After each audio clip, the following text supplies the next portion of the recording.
Hello students, आप सभी का स्वागत है आपके अपने नवनिर्माण एजुकेशन में। आशा करते हैं हम लोग भी स्वस्थ मस्त होंगे। आज हम लोग पढ़ेंगे past continuous tense. Past continuous में किसी काम का भूतकाल में जारी रहना पाया जाता है, किंतु इसमें समय नहीं दिया होता है। ये इतना आपको पता होना चाहिए कि आप पास्ट टेंस पढ़ रहे हो तो ये भूतकाल की बातें होंगी। और पास्ट टेंस में यानी पास्ट टेंस के कंटिन्यूअस में यानी पास्ट कंटिन्यूअस में कोई काम भूतकाल में जारी रहना पाया जाता है, किंतु उसमें समय नहीं दिया रहता है। पहले इसकी पहचान की बात कर लेते हैं। पहचान क्या होता है इसका? हिंदी में इन वाक्यों के अंत में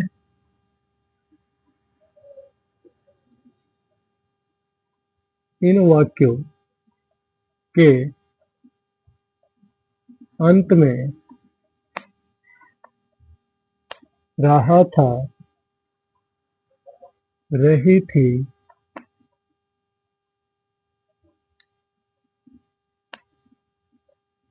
रहे थे आदि शब्द आते हैं। यानी जब भी हम हिंदी में इसको सेंटेंस को पढ़ेंगे, वाक्य को, तो उनके वाक्य के अंत में रहा था, रही थी, रहे थे आदि शब्द आएंगे, जिसमें एक क्वेश्चन करता बनाने का रूल्स लिखने, स्ट्रक्चर लिखने से पहले आपको कुछ पॉइंट पता होना चाहिए। एक वचन करता यानी सिंगुलर सब्जेक्ट, इसको हम लोग क्या कहते हैं? Singular subject. सिंगुलर सब्जेक्ट में क्या आता है? ही, सी, इट और क्या आता है? ने। एक क्वेश्चन करता है ही, सी, इट और ना, और आई के साथ क्या लगेगा? वाज। आई के साथ वाज का प्रयोग करते हैं। किसका प्रयोग करेंगे? वाज का प्रयोग करते हैं। और बाकी जितने भी प्लूरल सब्जेक्ट होंगे यानी बहुवचन, उन सब के साथ हम लोग जो हेल्पिंग वर्ब होगा वो हमारा क्या होगा? वर होगा। वर का प्रयोग करते हैं। आई को छोड़ जितने भी प्लूरल होंगे उन सब के साथ वर का प्रयोग करते हैं। किसका प्रयोग करते हैं? वर का। यानी अफर्मेटिव सेंटेंस का स्ट्रक्चर बनाना हो हमें, अफर्मेटिव सेंटेंस सबसे पहले पढ़ेंगे हम इसमें। और इसमें हम लोग इसको क्या कहते हैं हिंदी में? साधारण वाक्य। क्या कहते हैं? साधारण वाक्य। इसको इंग्लिश में हिंदी में साधारण वाक्य कहते हैं। इसका स्ट्रक्चर जब बनाएंगे सिंपल सेंटेंस में, तो सबसे पहले सिंपल में क्या आएगा? सब्जेक्ट।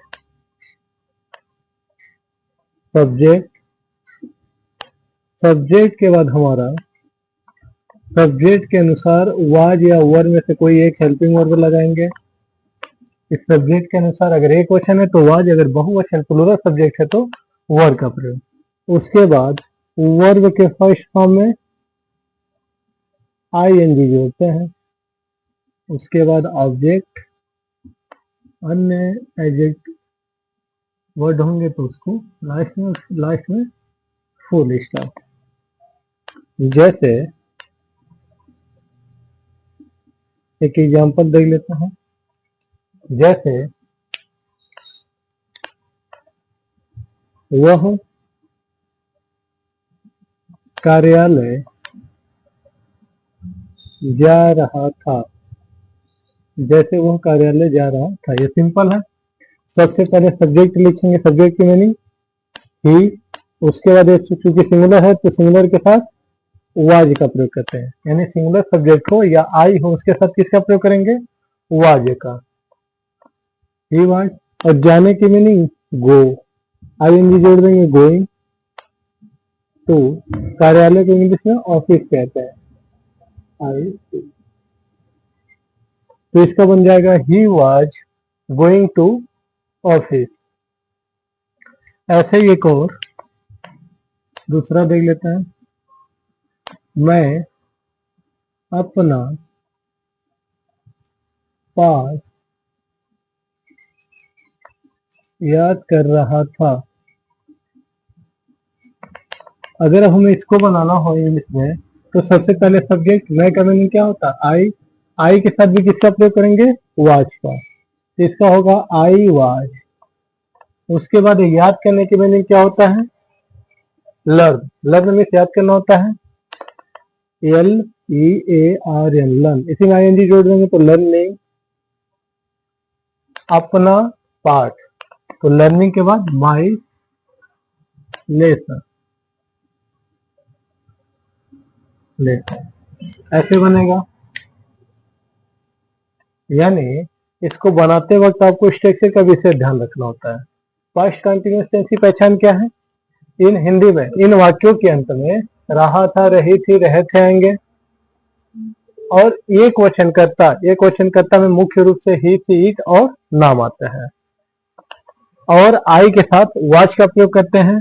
और प्लूरल जितने भी बाकी प्लूरल सब्जेक्ट है उनके साथ वर का प्रयोग करते हैं। अफर्मेटिव सेंटेंस में स्ट्रक्चर हमारा सबसे पहले सब्जेक्ट होगा, सब्जेक्ट के बाद वाज या वर्ब में कोई एक हेल्पिंग वर्ब लगाएंगे। उसके बाद वर्ब के फर्स्ट फॉर्म, यानी इसे को मेन वर्ब भी कहते हैं, मेन वर्ब के फर्स्ट फॉर्म में आईएनजी लगाएंगे। उसके बाद ऑब्जेक्ट और लास्ट में फुल स्टॉप।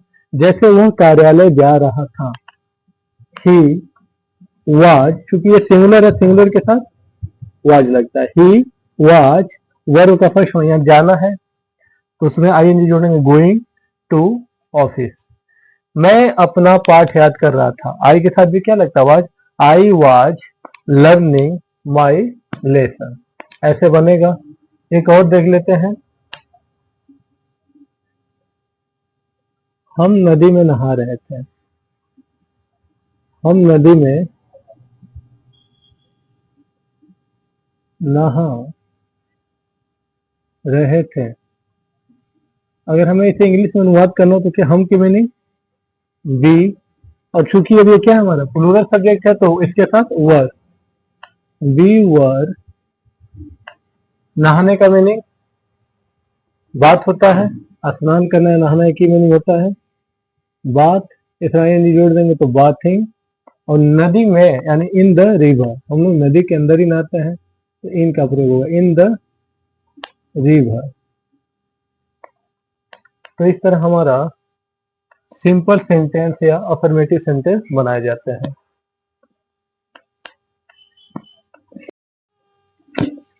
अगला सेंटेंस हम लोग पढ़ेंगे नेगेटिव सेंटेंस। नेगेटिव सेंटेंस का सबसे पहले स्ट्रक्चर देख लेते हैं। यहाँ पे सबसे पहले सब्जेक्ट, सब्जेक्ट के अनुसार हम लोग हेल्पिंग वर्ड लगाएंगे, वाज या वर। उसके बाद नॉट।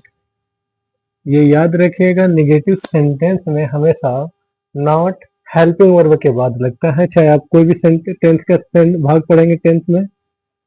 उसके बाद वर्ब के फर्स्ट फॉर्म में हम लोग क्या जोड़ेंगे, आईएनजी। उसके बाद ऑब्जेक्ट, ऑब्जेक्ट के बाद भी अगर अदर ऑब्जेक्ट भी रहेंगे तब लिखेंगे उसको, और लास्ट में फुल स्टॉप। एग्जाम्पल देख लेते हैं कुछ।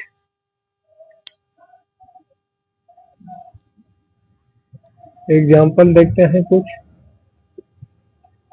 जैसे तुम जोर से नहीं चिल्ला रहे थे, नहीं चिल्ला रहे थे। इसका जो हम लोग बनाएंगे इंग्लिश में, तुम जोर से नहीं चिल्ला रहे थे बनाएंगे तो तुम की मीनिंग क्या होता है, यू हो जाएगा। ये सॉरी, पहले अक्षर को तो कैपिटल लिखते हैं, यू। यू चूंकि बहुवचन है तो इसके साथ वर लगेगा।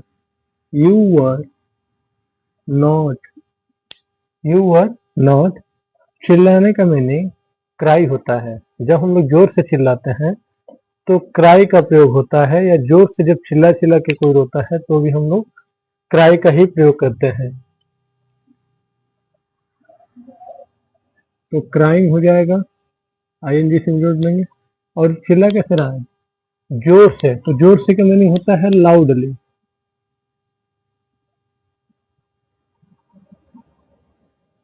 लाउडली इसका बनेगा you are not crying loudly.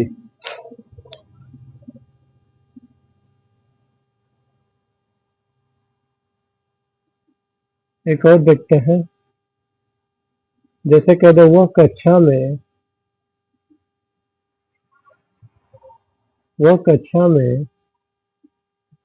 शोर नहीं मचा रहा था।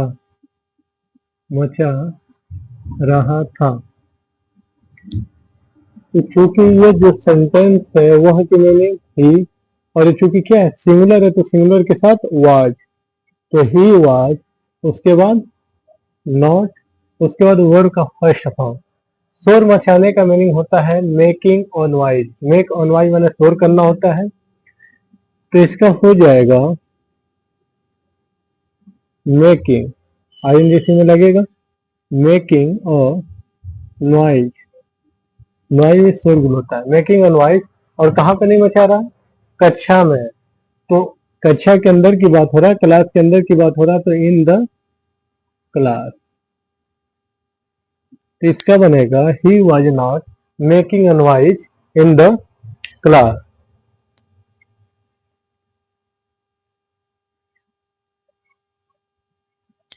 एक और देख लेते हैं, जैसे कह दें चिड़िया आकाश में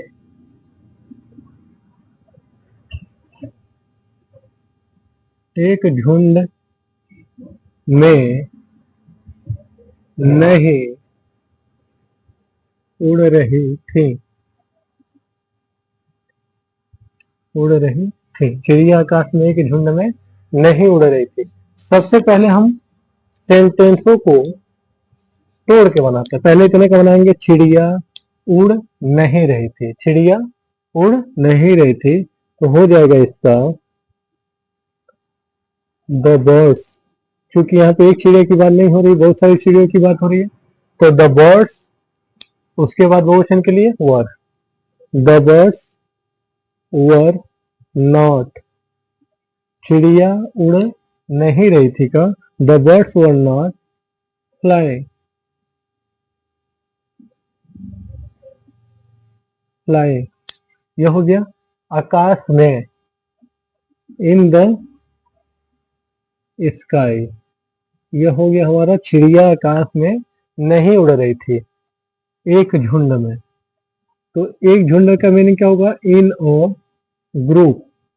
झुंड का मतलब होता है समूह, तो ग्रुप का प्रयोग करेंगे इन अ ग्रुप। ग्रुप में समूह या झुंड दोनों होता है। तो इस प्रकार नेगेटिव सेंटेंस का हम लोग बनाएंगे। जैसे यहाँ पे दिया था तुम जोर से नहीं चिल्ला रहे थे, पहले हम इतने का बनाएंगे, तुम चिल्ला नहीं रहे थे। यू वर नॉट क्राइंग, जोर से का मीनिंग लाउडली, LOUDL1। वह कक्षा में शोर नहीं मचा रहा था, तो पहले इतने का बनाएंगे, वो शोर नहीं मचा रहा था। He was not making a noise, कहाँ पे? कक्षा में, तो इन द क्लास।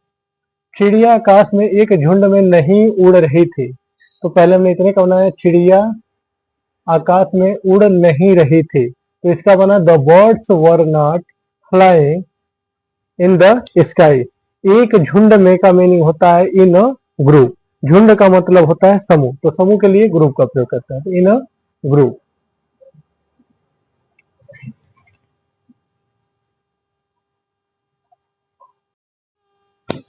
अगला सेंटेंस हम लोग पढ़ेंगे इंट्रोगेटिव सेंटेंस।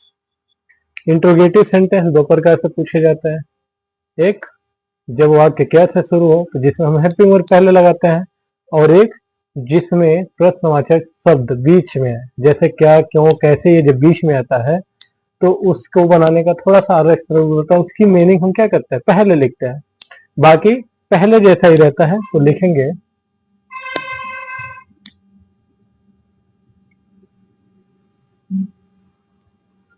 जब वाक्य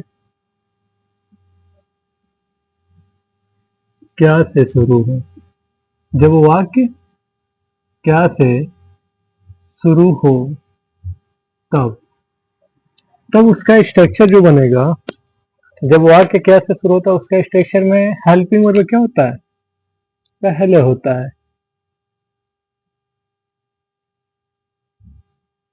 इसका जो स्ट्रक्चर बनेगा सबसे पहले हम लोग क्या लगाएंगे, वाज या वर में से कोई एक लगाएंगे, वो भी किसके अनुसार, सब्जेक्ट के अनुसार। उसके बाद हमारा सब्जेक्ट होता है, सब्जेक्ट के बाद वर्ब का फर्स्ट फॉर्म यानी मेन वर्ब में आईएनजी जोड़ देते हैं, फिर हमारा ऑब्जेक्ट होता है और लास्ट में क्वेश्चन मार्क। जैसे कि एग्जांपल देखेंगे फिर अगला लगाएंगे। एग्जांपल में जैसे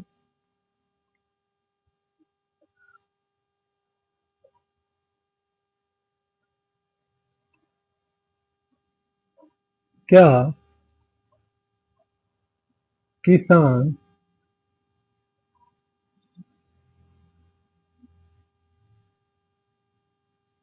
सुबह के वक्त यानी सुबह के समय, सुबह के वक्त खेत जोत रहा था।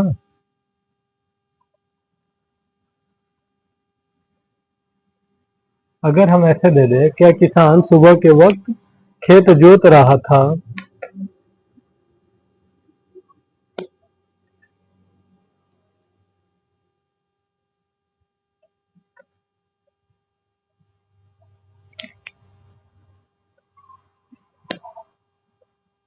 तो इसको बनाते हैं इसको। सबसे पहले क्या आया है। जब भी क्या से वाक्य शुरू होगा तो हम हेल्पिंग वर्ब को पहले लगाएंगे। पहले तो ये सेंटेंस देखते हैं कि यह प्लूरल है कि सिंगुलर है। क्या किसान सुबह के वक्त खेत जोत रहा था, यानी ये किसमें पढ़ने से लग रहा था क्या है, सिंगुलर।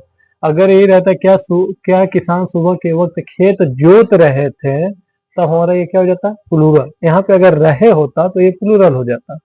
क्योंकि ये सिंगुलर है तो क्या लगेगा, सबसे पहले वाज किसान, उसके बाद सब्जेक्ट, सब्जेक्ट क्या किसान है, किसान को इंग्लिश में फार्मर कहते हैं, was the farmer, was the farmer. उसके बाद वर्ब के फर्स्ट फॉर्म में आईएनजी लगाएंगे। जोतने का मीनिंग क्या होता है, प्लाउ, PLOUGH। इसी में आईएनजी जोड़ देंगे, प्लोविंग,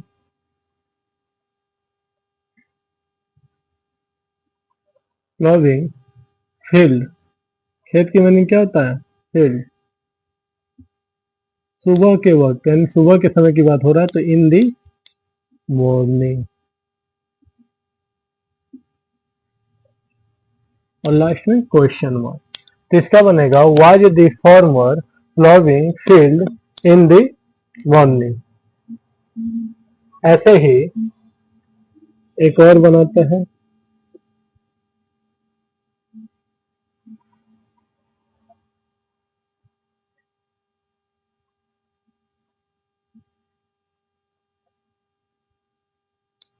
क्या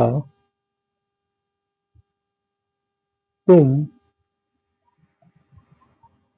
मेरी सलाह सुन रहे थे।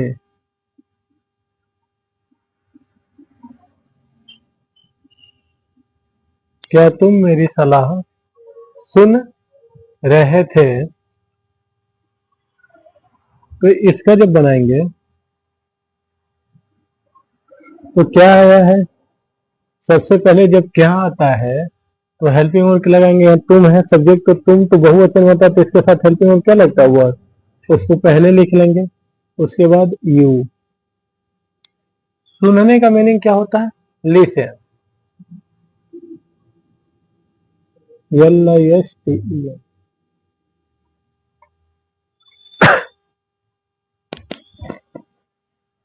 तो ये लिसन हो जाएगा। इसमें हमें क्या जोड़ना, आईएनजी भी लगाना है। तो लिसनिंग, लिसनिंग सुनना होता है।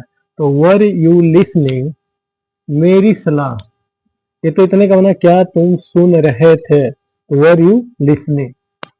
मेरी सलाह, माई, सलाह का मीनिंग क्या होता है, एडवाइस। एडवाइस मीन्स क्या होता है, सलाह देना। तो इसका बनेगा were you listening my advice, ऐसे बनेगा।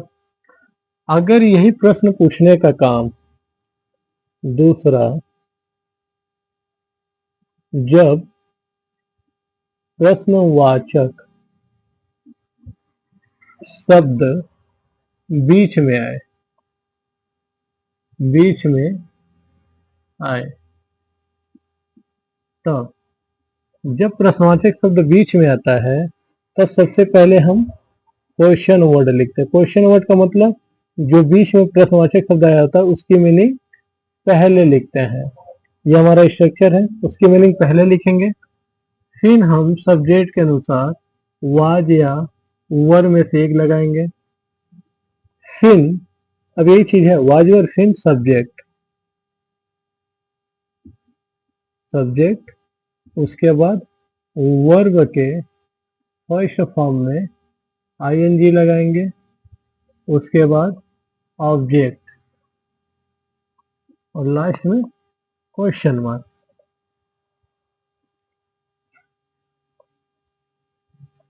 जैसे इसी को अगर हमें बनाना हो, जैसे इसी को एग्जांपल एक देख लेते हैं।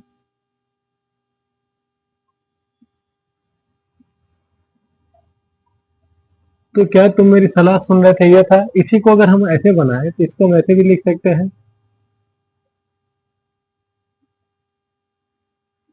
तुम मेरी सलाह क्यों सुन रहे थे, क्यों सुन रहे थे। अगर ऐसे हम दे दें तो यहाँ पे जो प्रश्नवाचक शब्द है वो हमारा क्या है, बीच में आया है, क्यों। यहाँ पे प्रश्नवाचक वर्ड कहाँ से शुरू होता है, क्या से। जब क्या से शुरू होता है तो हम हेल्पिंग वर्ब से शुरू करते हैं, इंग्लिश में अनुवाद। लेकिन जब प्रश्नवाचक शब्द बीच में आ जाए तो बस इसकी मीनिंग पहले लिखना है। तुम मेरी सलाह क्यों सुन रहे थे, तो क्यों की मीनिंग क्या होता है, वाई। तो यहाँ पे लिख देंगे वाई, उसके बाद जैसे ये बना वैसे ही बनेगा वाई। या सब्जेक्ट, ये सब्जेक्ट क्या है, तुम के साथ क्या लगता है, वर, वाई वर। उसके बाद सब्जेक्ट यहाँ पे यू है, यू लिख देंगे। यू के बाद वर्ब के फर्स्ट फॉर्म में आईएनजी, तो वर्ब हमारा क्या है, लिसनिंग। लिसन भी सुनना होता है, इसी में आईएनजी जोड़ देंगे तो ये लिसनिंग माई एडवाइस, और लास्ट में क्वेश्चन मार्क। तो इस वाक्य को जब बनाए, क्या तुम मेरी सलाह सुन रहे थे, तो were you listening my advice. और जब यही दे दिए तुम मेरी सलाह क्यों सुन रहे थे, तो ये बीच में आया है तो इसकी मीनिंग बस पहले लिखेंगे, बाकी इसी नियम पे ये बनाया गया है। इसका मतलब ये हुआ, जब क्वेश्चन वर्ड बीच में आ जाए प्रश्नवाचक शब्द, बस उसकी मीनिंग हमें पहले लिखना है, बाकी जो शेष नियम है वह इसी के जैसा है जो इससे पहले हम लोग पढ़े हैं।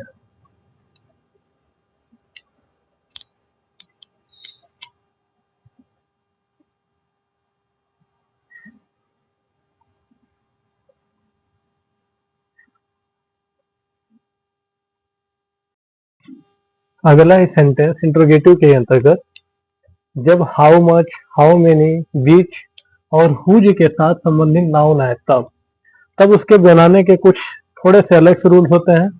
एग्जाम्पल से समझते हैं, जैसे जैसे दे दें एग्जाम्पल में पहला, उस समय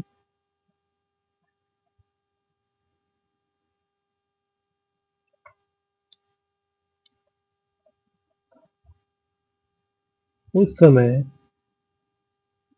तुम कौन सी पुस्तक, कौन सी पुस्तक पढ़ रहे थे। जैसे दे दें, उस समय तुम कौन सी पुस्तक पढ़ रहे थे। अगर ऐसे मिल जाए, यहाँ पे ध्यान से देखिए, जो प्रश्नवाचक शब्द है इसके साथ नाउन भी है, तो इसको जब बनाएंगे तो ये एक साथ रहेगा। उस समय तुम कौन सी पुस्तक पढ़ रहे थे, कौन सी का मीनिंग बीच होता है, बीच, और इसको एक साथ लिखेंगे, बीच बुक्स, बीच बुक्स। उसके बाद हमारा क्या लगता है, हेल्पिंग वर्ब। यहाँ तुम है तो वर लगेगा, सब्जेक्ट क्या हमारा तुम है। ये तो हमारा पूरा का पूरा क्या हो गया, क्वेश्चन वर्ड हो गया। इसके साथ नाउन भी क्या है, अटैच है, तो इसका होगा बीच books.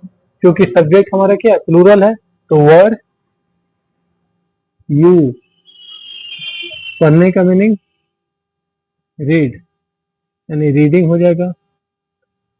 Which books were you reading, उस समय का मीनिंग होगा at that time, at that time. ये ऐसे बनेगा।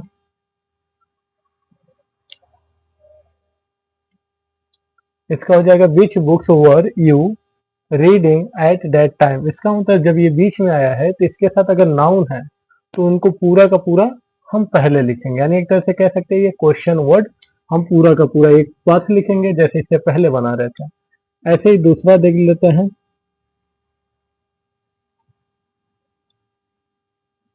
जैसे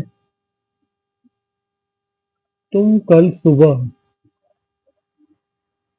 सुबह कितने आम खा रहे थे। जैसे कह रहे तुम कल सुबह कितने आम खा रहे थे, यहाँ कितने के साथ ये नाउन है आम, तो इनको भी हम पहले लिखेंगे। और जो चीजें हम गिन सकते हैं उसके साथ हाउ मेनी, और जो चीजें नहीं गिनी जा सकती यानी अनकाउंटेबल होता है उनके साथ हाउ मच का प्रयोग होता है। यानी आम को तो गिना जा सकता है, तो हाउ मेनी मैंगोज,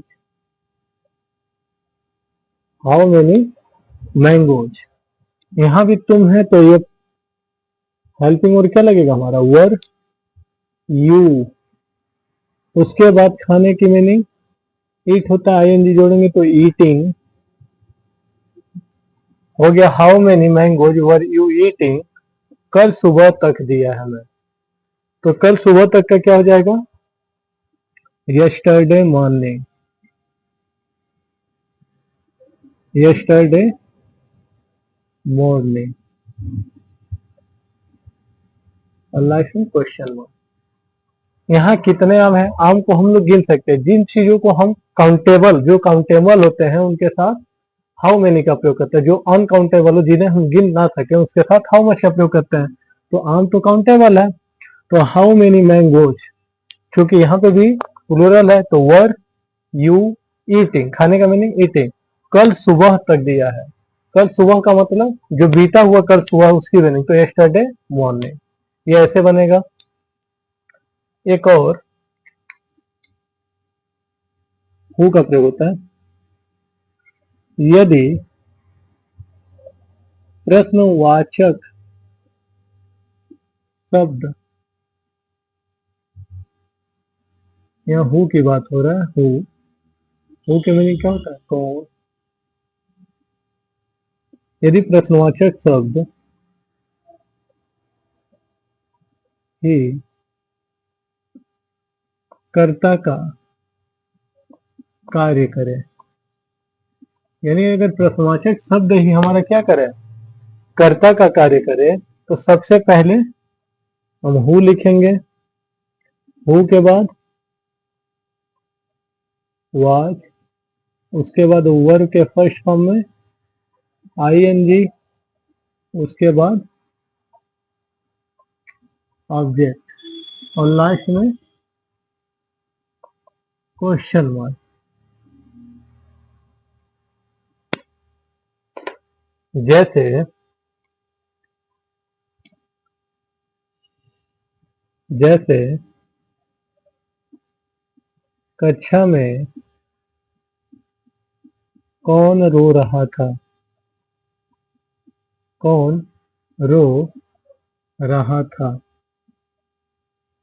यहाँ पे जो कौन है वही हमारा क्या कर रहा है, सब्जेक्ट का काम कर रहा है। कक्षा में तो कोई ना कोई रो रहा होगा, तो यहाँ कौन क्या है, सब्जेक्ट का काम करेगा। इसकी मीनिंग हम क्या करेंगे, पहले लिखते हैं जो बीच में आता है, ये हम थोड़ा अलग तरीके से बनाते हैं। हु, इसकी मीनिंग हो गया।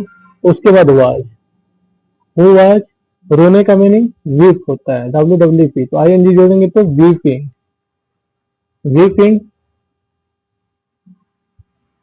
In the class. तो जब भी कौन आए, यानी ऐसे शब्द जो ऐसे प्रश्नवाचक शब्द जो कर्ता का कार्य करे, तो इस प्रकार बनाएंगे। ये मैक्सिमम हु के ही लिए बताया जाता है। तो कक्षा में कौन रो रहा था, तो who was weeping in the class.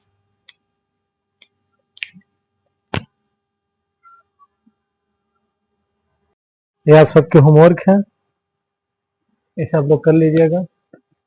अगला टेंस हम लोग नेक्स्ट वीडियो में पढ़ेंगे। तब तक अपना आप लोग सभी लोग ध्यान रखिएगा। Take care.